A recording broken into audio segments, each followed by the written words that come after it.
Hello, Paul Hamilton here. Excited to bring you this infographic and customized graph to insert in an infographic. So we're going to start with Canva, and I'll just quickly jump into Canva and show you around. So this is my Canva here. You can see I use it quite a lot, and it's fantastic for creating things like infographics. But today we're going to have a look at how we can bring something in from Keynote in a seamless kind of approach into Canva. So I'm going to select up the top here. I'm going to select the poster. You can see that just here because the poster is really good for students if eventually you do want to print it out, and it works really well with an A4 size. So we're just going to go with a blank canvas here. I'm going to select on backgrounds, and I'm just going to select the white, which it already is. And so we've got a nice white background. So we've started our poster. One of the things that if you actually type in infographic,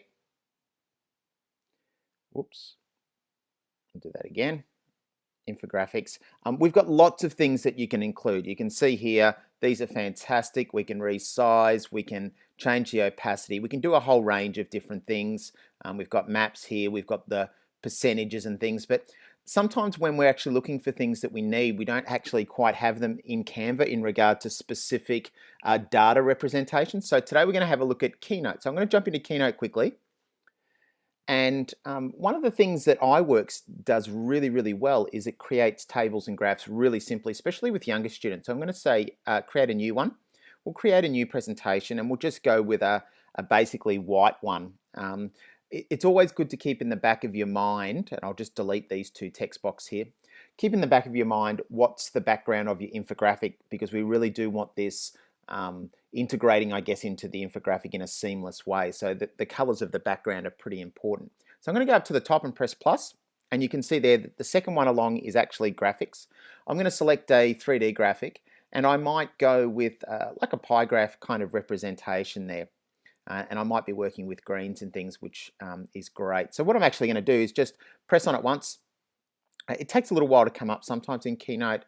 When you press it once, and we're going to edit the data, and this is where we can get to our spreadsheet and actually change the different regions. So we could change this, we could have region 1 if we like, or we could have birthdays in class, you know, that sort of thing. April, we could change quickly the months here if we wanted to, and we'll just see how that looks at the end of it in regard to our students. Could go around and actually survey different people and so forth. Will go along. Really, really easy to add different columns and rows as well, which is really, really easy to do. We've got a little settings up the top.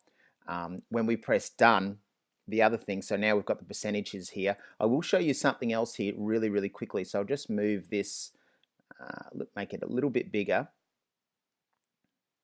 and just see if I can push that there. Now, when you actually edit that here and it comes up with edit data, if we hit the little paintbrush at the top, we can also, we've got some different chart options. So we can do things like create a legend, for example. We can actually change the values of different things. We can change the actual pie chart.